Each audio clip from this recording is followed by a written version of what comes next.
Hello, welcome, it's me again. I've got the kids in the living room, so I've just come in here and I thought I'd just do another little video. I might do some tarot readings actually, sitting in here, because I can actually do some work in here. Gilbert's coming in now. He's lurking around, he knows I'm in here. So anyway, how are you doing? I'm glad to say today is the first morning I've got up and I don't have a lumpy throat, so that's really good news. So that must mean something. Anyway, you might hear the kids shouting occasionally, but hopefully it's not too annoying. So obviously I've done that video a couple of days ago about soul family and how, you know, your real soul family are the people that don't drop away when you're going through your shadow work and when you're going through all your changes and learning how to become more authentic. Because like basically what Eckhart Tolle says, and the gurus, if you like, the gurus from India, is that our real purpose for being here is to bring consciousness into Gaia. Okay, so that's really the reason we're here. So it's confusing because obviously that's not the message we get from society of why we're here. From society, I think that the message would be probably that we're here to make money, among other sort of things. But yeah, the actual reason for us being in existence is, you know, we've been created in physical form to bring consciousness through to Gaia, and basically to burn karma as well, because, you know, the wheel of reincarnation is only spinning because we still hold karma. So that's the real reason why you're here. And obviously, I'm sure a lot of you already know this. It's not like I'm telling you something you don't know. It's more like, I don't know why, but it's something I'm learning about, and it's something that I find helpful to remember. And I feel it's my job to kind of be that soul sister to remind you of why you're actually here. Because it's so easy to get distracted by the matrix and actually forget, you know, why are you here? Why am I here? What the hell is going on in this matrix? What the hell is going on and why am I here? So yeah, I'm going to sit forward actually because this is like really uncomfortable. So basically, one of our soul brothers who watches the channel said to me yesterday, could I do another video on you know, shadow work, because I'd done that video on shadow work and I think he found it, you know, useful, and just wanted a bit more information on shadow work really. So the thing with shadow work is ultimately we are here to transcend our shadows. So just a recap, and again, a lot of you already know what shadow work is, so again, I'm not telling you something you don't know anything about. It's, you know, there's lots of information on YouTube about shadow work, but you know, sometimes it's nice, I suppose, to recap.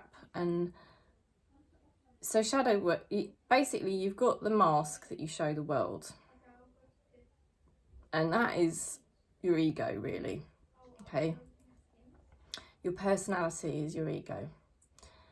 And the thing with the ego is it's a fictitious character, okay? And it's not really who you are. Everything emanates out of the consciousness, okay? So the only true reality is the consciousness. And the consciousness is your observer self, okay? It's the witness to everything. The consciousness truly is actually behind the witness, okay? It's this very neutral place And it's really the consciousness of God, of spirit, and you are emanating from that. You are an essence of that, okay? Now, from the consciousness, everything rises up, and ego rises out of the consciousness. So ultimately, even the ego is part of consciousness, okay? However, it's born of the mind, you know, it's part of the mind's activity. And so the ego is your personality. And you've got the ego self, which is the mask that you show everyone of who you are when you go out the front door, or when you walk out your bedroom in the morning, whatever. And that's usually the part of the ego that we show the most, is the one that we want people to think that we are. The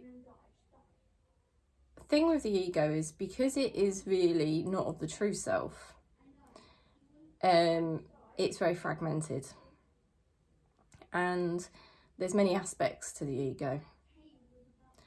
And basically, you know, we hide parts of the ego that we don't like. We hide parts of the ego that we don't think will be accepted by society. Yeah? So it's, if you think about it, the ego really is, you know, the whole thing really of the ego is fictitious, because it springs forth via the mind. And the mind is just a jumble of thoughts. So that's why, I'll give you an example. You can swap identities in the form of your lifetime, and you may find yourself going through a whole variety of different identities, you know. Maybe different looks, you know, you might go through different fashions, all sorts of different things. And they're just basically different masks that you wear, that you portray to the world, okay? And that is basically what the ego is. And the thing is that we tend to get stuck in a rut with the part of the ego that we portray to the world, and even the part of the ego we portray to ourselves.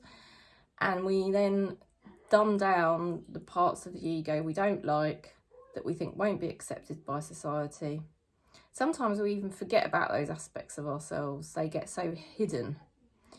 And that's when we can become quite unbalanced as people, because we sort of are only projecting certain parts of ourselves, and we forget about the other parts of ourselves. And so that creates an unbalance. Now, what happens with that as well is that occasionally parts of ourselves might come up uncontrollably, like an uncontrollable urge, and we find ourselves doing irrational things, losing our temper, doing freaky, crazy stuff, you know, because we've been dumbing it down, we've been suppressing it, you see. So that's the thing. So when you do shadow work, what you're doing essentially is you're allowing yourself, giving yourself permission to uncover and explore these aspects of yourself that you may have hidden, suppressed or denied. And Teal Swan does a lot of work on this, and do look her up. She's the queen of shadow work, if you ask me.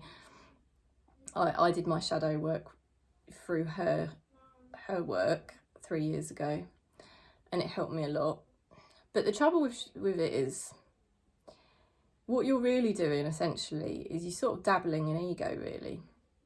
And that's where your shadow work can become a little bit unstuck and a little bit problematic, because it can be quite addictive when you start to find aspects of yourself, give yourself permission. It's quite liberating, it's quite empowering to finally let yourself express yourself, parts of yourself that you've never expressed before. And then you can kind of end up in a bit of a loop, a bit of a mind pattern, and maybe even a negative mind pattern or an addictive mind pattern can start encouraging desire. Because what you're doing is you're sort of playing with the ego, really. So it's a difficult one. my personal opinion is not necessarily the right opinion. Hello, darling. What are you doing? I'm recording the video. Because I'm doing my YouTube channel, darling. Thank you. So, yeah, my opinion is not necessarily the right opinion. But my personal opinion on the matter is that you sort of do have to go through a phase of shadow work. Most people. Because most people are not completely honest with themselves about their different shadow aspects. And then once you sort of go through that period, you sort of have to come to peace with yourself. You have to go through acceptance, you know, a deeper level of acceptance. Darling, I can't actually concentrate with you watching, so can you go out the room, please, and come back in a bit? Okay? Thank you. That's really off-putting. So, yeah, basically, you've got, you know, in my opinion, you've got to go through the process of who am I, you know, but it's not who am I in the consciousness path. It's more just the who am I in terms of your ego. Because you've got pain body there, okay? Now, the ego mind is really a collection of thoughts and mind patterns, all based on your conditioning and your karmas from past lives. And with that, you've got pain body. So with every collection of thoughts, there's going to be some sort of pain body there that's linked to it. So these are intense feelings. When I talk about pain body, it's Eckhart Tolle's work, and look him up on YouTube. You probably already have, you know, and it's really all the feelings you get, okay? And basically, these feelings are very intense. They're deep-rooted feelings, dormant, old feelings that have been there since your childhood that are related to certain mind patterns you have in the ego. So you've kind of got to go through this whole shadow work phase to, you know, in your life to sort of really come to terms with who you are, aspects of yourself that you've denied, hidden, suppressed, bring those aspects out into the light. You know, it's an emotional time. It's probably a time where you're going through your twin flame experience as well, okay? Because what's happening is you've essentially lost the attachment to yourself. You don't really know who you are. You've been projecting all these different personalities to the world all your life, and you kind of hit a point where you're just like, shit, I don't really know who I am. You know, I don't really like the person I've become. You know, you feel really mixed up emotionally, and you don't, because you haven't really got this solid connection to yourself, and you feel very fragmented. I think that's kind of the natural point at which the twin flame situation happens, because the ego just wants an anchor. The ego just doesn't feel rooted. You know, it's never going to feel rooted, because the ego by nature is in separation from consciousness. You know, like I said, it springs out of the consciousness, and it's a separate entity, and it poses as you, the personality, but it's actually very fragmented. It changes its identity all the time. It's total separation from spirit. And basically, it just can have you running around in circles as well, because it will tell you want one thing one day and another thing you want another day. And it's just like that all of the time. Boom, boom, boom. So, you know, the ego is just a very difficult entity to deal with. And ultimately, that's why you have to be careful when you're doing your shadow work, that you sort of don't allow that to be the final stage of your spiritual development. Because otherwise, what you're going to find yourself doing is just constantly switching between different personalities. Because basically, in your ego, you know, that is full of different identities, full of different personalities that you've got. So once you've become aware of all of those, you do become more well-rounded, because you're not just this one, you know, mask that you show to the world. You become a more rounded person, because you've brought your shadow personalities out into the light, and you're more accepting of yourself.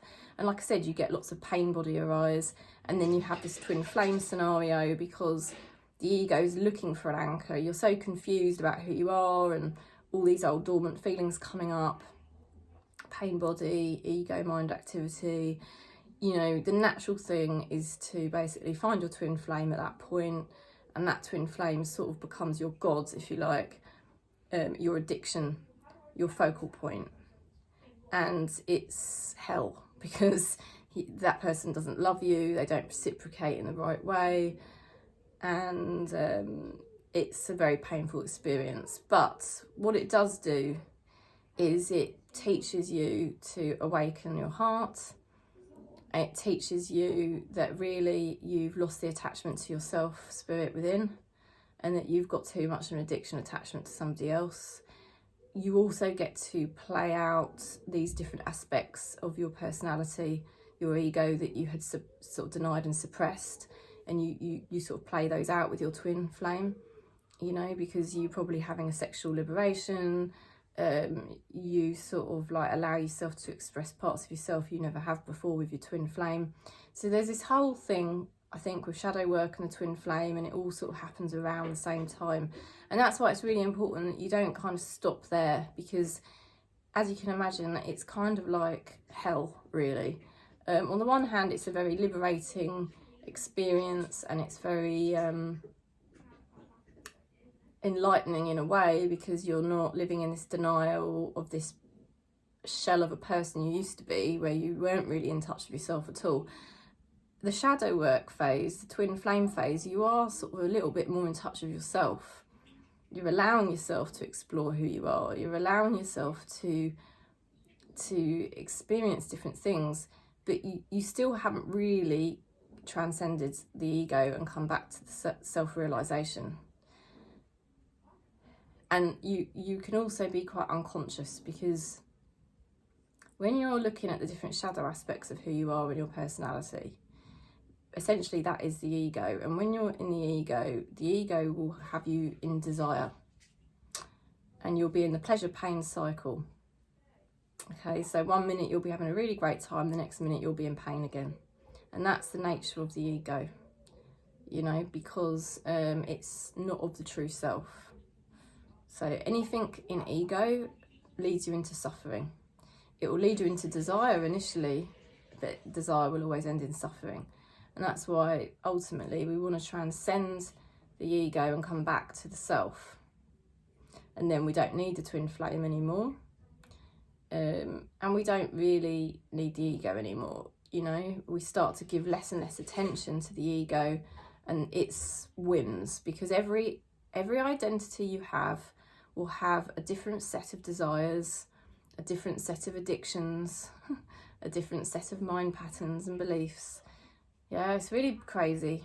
And this is really what this is why I think humans are generally like struggling, because this is really what the human mind is like. You know, it's very fragmented into these different personalities, identities, and they largely act unconsciously because there is no real logic in the ego.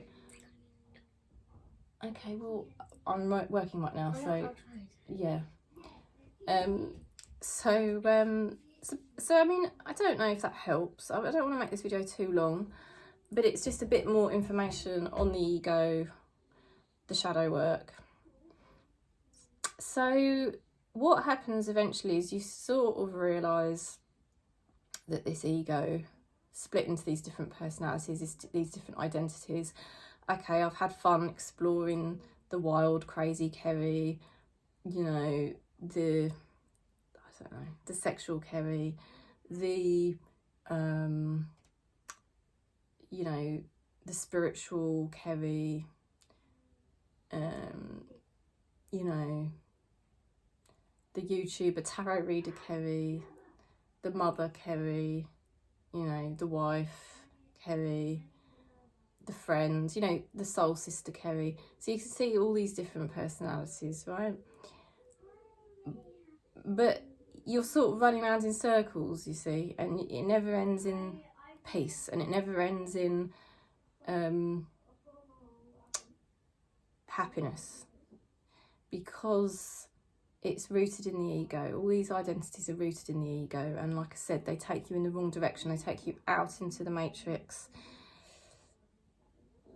and that's in the wrong direction. It's away from spirit, out into the matrix, you see. So ultimately, you want to just be in here. Ultimately, what you want to do is to be completely at peace with whatever is happening in the matrix. To notice when the ego rises, because it will. You notice when you're going into an ego persona, and you just remind yourself and you say, right, okay, I'm doing it again. I'm going into an ego persona. I know I am. But you don't let it bother you so much. And also what you learn to do is you learn to observe the matrix for what it is. It's a trap. It's there trying to tempt you all of the time into these different personalities. It's trying to trigger you to get wound up. It's trying to trigger you to get frustrated. And it's trying to trigger you back into desire and temptation and the wheel of samsara and suffering. You know, with the twin flame scenario, for example, that type of thing.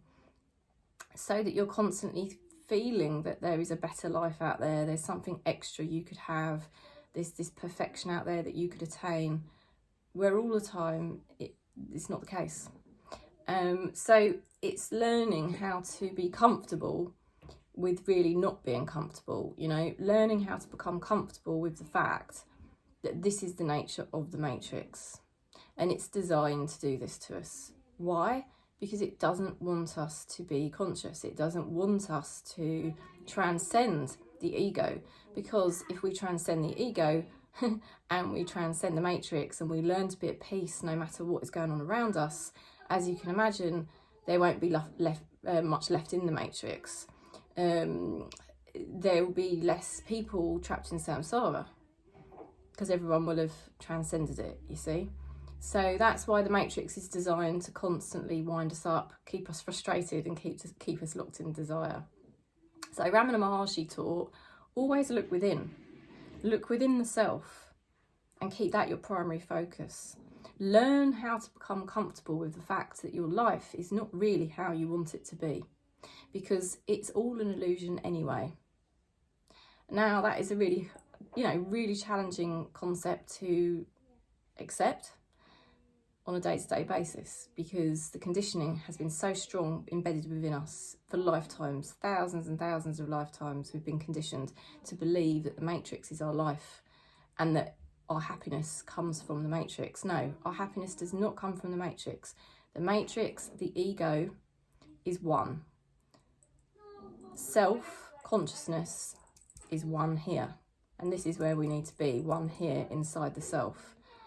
And just basically learn to become comfortable with the fact that anything in the physical reality, your body, other people's bodies, objects, forms, anything of physical nature, is really an illusion. And the only true knowledge is the self, the consciousness within. So that's where happiness really stems from. And that is really the main message I can give you, is just, this is what I'm working on at the moment, just accepting that really, ultimately, to really ultimately learn to be non-reactive to the matrix. And that is one thing that Ramana taught very, very well. Ramana Maharishi, worth looking up his work. There's lots of people that do stuff on his work on YouTube. But, he knew that the matrix was an illusion. And he knew the matrix was an illusion to try to tempt you to live as the ego, as these sort of personalities, self-created personalities that are never going to really ultimately bring you happiness. And he knew that that's what the matrix was designed to do. He knew the physical reality was just trying to goad him, goad everybody into this, stay stuck in this wheel of samsara. So the way out of it is to learn how to be more focused on the self within, just to be focused on the self within as you go about your daily business, and learning to become neutral and just basically accepting of how life is, and not let it kind of make you feel really one way or the other, so that you you know, ultimately you're not constantly chasing desire or stuck in that wheel of like unhappiness really because of the dissatisfaction from the matrix as well.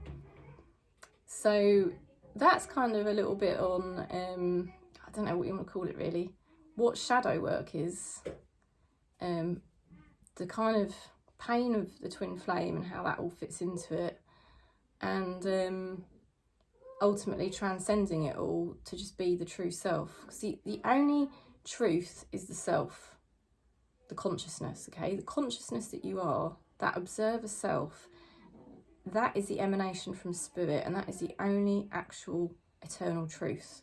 It's the only eternal thing. Anything in the physical reality, yeah, anything in the physical reality is illusionary, yeah, it's temporary. It's going to disintegrate one day, isn't it? You see? So the only true eternal reality is the self, the consciousness. And that is the only true source of happiness.